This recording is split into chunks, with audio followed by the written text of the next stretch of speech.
কাতলা মাছ প্রোটিনে ভরপুর। এতে আছে omega 3 fatty acid, vitamin A ও ডি, ক্যালসিয়াম, ফসফরাস ও আয়রন, যা শরীরের শক্তি বাড়ায়, হাড় মজবুত করে, চোখ ভালো রাখে এবং হৃদরোগের ঝুঁকি কমায়।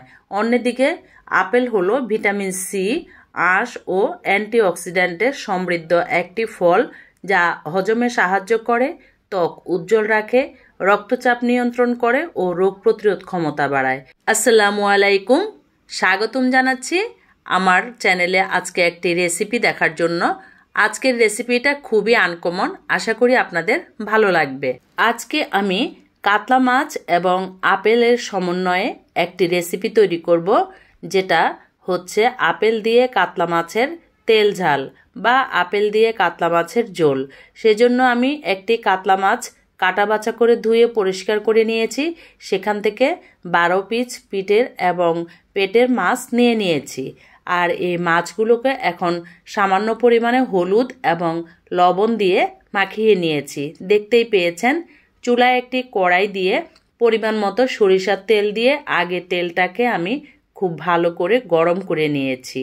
তেলটা গরম করে নেওয়ার অর্থ হলো সরিষার তেলে কিন্তু একটা ব্যাড স্মেল থাকে, সেটা রান্না করার পর কিন্তু খেতে আমাদের ভালো লাগে না, তবে স্বাস্থ্যের জন্য খুবই উপকারী। অন্তত সয়াবিন তেল থেকে সরিষার তেলটা আমাদের শরীরের জন্য খুবই কার্যকরী। এখন আমি মাছগুলোকে এপিট ওপিট করে খুব সুন্দর করে ভেজে নিব। আমি কিন্তু আমার চ্যানেলে এর আগে কাতলা মাছ দিয়ে কমলার ঝোল তৈরি করেছিলাম, যেটাকে বলা হয় কাতলা কমলা বা কমলা কাতলা। একটি সিনেমা এই রেসিপি অনুযায়ী তৈরি হয়েছিল, আপনারা অবশ্যই দেখে থাকবেন। আমি সেই অনুযায়ী রেসিপিটা তৈরি করেছিলাম, চাইলে আমার চ্যানেল ঘুরে এই কাতলা কমলাটা দেখে নিতে পারেন। তাছাড়া আরেকটি ট্র্যাডিশনাল খাবার তৈরি করেছিলাম, সেটা হচ্ছে আনারসে ইলিশ, অর্থাৎ ইলিশ মাছ দিয়ে আনারসের ঝোল। আশা করি আপনাদের ভালো লাগবে। আর এই আনারসের ইলিশ দিয়ে ঝোল কিন্তু গুরুত্বপূর্ণ ট্র্যাডিশনাল রেসিপি। অনেক আগে আমাদের মা চাচিরা দাদিরা তৈরি করতেন, আজ প্রায় এই রেসিপিগুলো হারিয়ে গিয়েছে। তৈরি করে খেয়ে দেখবেন আর আমার চ্যানেলটি ফলো করে অবশ্যই রেসিপিটি দেখে নেবেন। যাই হোক, মাছগুলো কিন্তু এক পর্ব ভাজা হয়ে গিয়েছে, আমি এখন তুলে নিচ্ছি।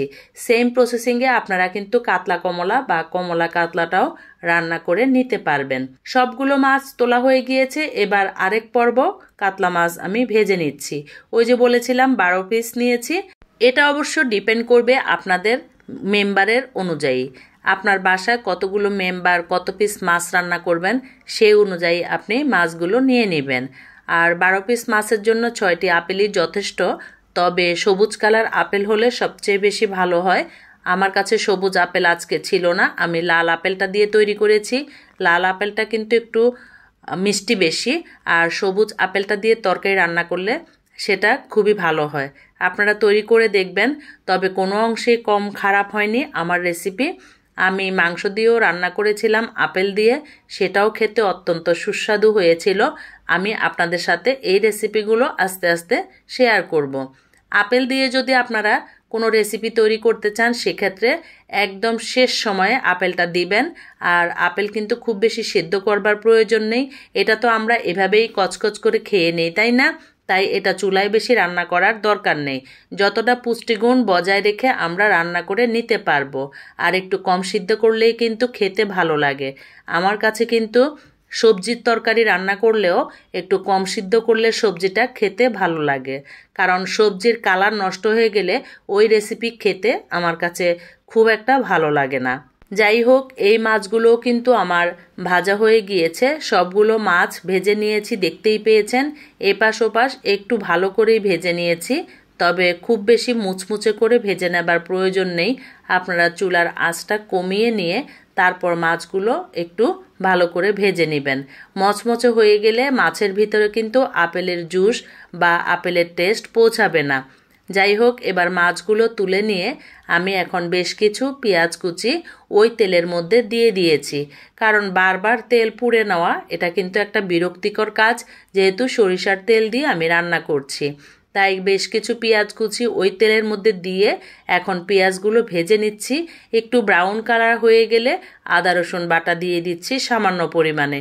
যেহেতু আমি আপেল দিয়ে মাছটা রান্না করব, খুব বেশি মশলা দেবার প্রয়োজন নেই, তবে মাছের জন্য সামান্য একটু আদা বাটা এবং রসুন বাটা দিতেই হবে। যাই হোক, এখন আদা বাটা এবং রসুন বাটাটা খুব ভালো করে তেলের মধ্যে ভেজে নিতে হবে। তা না হলে কিন্তু ওই যে সরিষার তেলের মতো আদা বাটা এবং রসুন বাটা থেকেও একটা ব্যাড স্মেল পাওয়া যাবে। এবারে আমি আস্তে আস্তে মশলাগুলো অ্যাড করব। তবে এই রেসিপির জন্য আমি দুটো সস বেছে নিয়েছি। একটি হচ্ছে চিলি সস আর একটি হচ্ছে টমেটো সস। এবার অল্প একটু হলুদের গুঁড়া দিয়ে নিয়েছি তরকারিটা কালার হবার জন্য। এই ক্ষেত্রে কিন্তু কোনো মরিচের গুঁড়া বা কোনো ধনিয়ার গুঁড়া, জিরার গুঁড়া আমি ব্যবহার করছি না, যেহেতু আমি আপেল দিয়ে তরকারিটা রান্না করছি। চাইলে আপনারা সামান্য জিরা বাটা ব্যবহার করতে পারেন। পরিমাণ মতো লবণ দিয়ে দিয়েছি। আর এখন আমি সসগুলো ব্যবহার করব। আমি চিলি সস নিয়েছি 1 টেবিল স্পুন আর টমেটো সস নিয়েছি 2 টেবিল স্পুন। এই সসটার জন্য কিন্তু এই রেসিপিটা খুব বেশি সুস্বাদু হয়েছিল। আপনারা কিন্তু সস অবশ্যই ব্যবহার করার চেষ্টা করবেন। ওই যে আমি মরিচের গুঁড়া ব্যবহার করিনি, এখানে চাইলে আপনারা শুকনো মরিচ বেটে ব্যবহার করতে পারেন।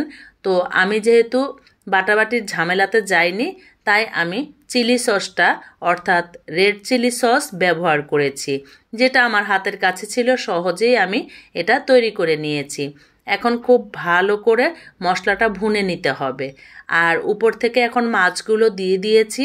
সামান্য একটু পানি দিয়েছি, কারণ মাছের ভিতরে এই মশলাগুলো আগে পৌঁছাতে হবে। এখন কিছুক্ষণ সময় এই মশলার সাথে মাছটাকে জাল করে নেব। তাতে করে কি হবে, মাছের ভিতরে মশলাটা পৌঁছে যাবে। আপনারা সবসময় আমার মুখ থেকে একটা কথা শুনে থাকেন, আমি প্রায় প্রতিটা রেসিপিতেই বলে থাকি, রান্না কিন্তু একটা শিল্প। এটা মনের মাধুরী মিশিয়ে রান্না করতে হয়। আপনার মন যত ভালো হবে, আপনার শৈল্পিক চিন্তা ভাবনা যত ভালো হবে, ততই কিন্তু আপনার রান্নাগুলো সুস্বাদু হয়ে থাকবে। মন খারাপ থাকলে কখনোই কিন্তু কোনো গৃহিণীর রান্না বা রেসিপি সুস্বাদু হয়ে থাকে না। আরেকটা কথা বলে নেই, আপনার লাইফস্টাইল বা আপনার খাবার দাবারের উপর অনেকটাই নির্ভর করে আপনি আসলে ব্যক্তিগতভাবে কতটা রুচিসম্পন্ন, আপনার শৈল্পিক চিন্তাভাবনা কতটা প্রখর, সেটা কিন্তু আপনার কাজ দেখলেই বোঝা যাবে। আমরা কিন্তু সোশ্যাল মিডিয়াতে এসেছি কিছু কাজ শিখে নেওয়ার জন্য। আমরা কিছু শিখে নিয়েছি, আবার আপনাদেরকে কিছু শিখিয়ে দিয়েছি। যাই হোক, অনেকেই কিন্তু অনেক কথা আমার বেশি পছন্দ করেন না, আপনারা কমেন্ট করে থাকেন। আমি আর কথা নাইবা বলি। এবারে আমি যে 6টি আপেল কেটে নিয়েছিলাম, সেই আপেলগুলো এখন দিয়ে দিয়েছি। এই যে দেখতেই পাচ্ছেন, মাছগুলো কিন্তু আগে তুলে নিয়েছি।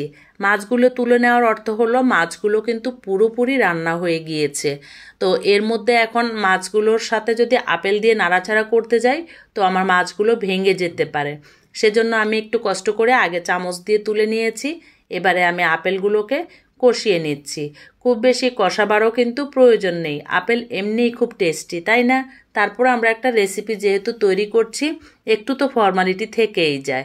এবার কষিয়ে নেবার পর আমি কতটুকু গ্রেভি খেতে পছন্দ করি, ঠিক ততটুকু পানি আমি দিয়ে দিয়েছি। আর এই পানিটা সম্পূর্ণ খাবার পানি এবং একটু গরম পানি ব্যবহার করবেন, তাতে করে ফুটে উঠতে বেশি সময় লাগবে না। এই যে আমার রান্নাটা প্রায় কমপ্লিট হয়ে গিয়েছে, কারণ আমি আপেলটা কিন্তু খুব বেশি সময় সেদ্ধ করব না। আপনাদেরকে আগেই বলেছি, মাছগুলো আমি উপর থেকে বিছিয়ে দিয়েছি। দেখুন তো কালারটা কত সুন্দর এসেছে। এই কালারটা সুন্দর আসছে কিন্তু আমার ওই সসগুলো ব্যবহার করার কারণে। আমি এখানে কোনো গুঁড়ো মশলা আসলেই ব্যবহার করতে চাইনি। এই মশলাটা আপনারা কিন্তু বাটাবাটি করে দিলেই পারবেন। এখন আমি একটু চিনি দিয়ে দিয়েছি স্বাদের জন্য, আর বেশ কিছু কাঁচামরিচ ফালি করে দিয়েছি। একটু লবণ চেখে দেখেছিলাম লবণ লাগবে, তাই আরেকটু লবণ দিয়ে নিয়েছি। তৈরি হয়ে গিয়েছে আমার আপেল দিয়ে কাতলা মাছের ঝোল। দেখা হবে পরবর্তী কোনো নতুন রেসিপিতে। আল্লাহ হাফেজ।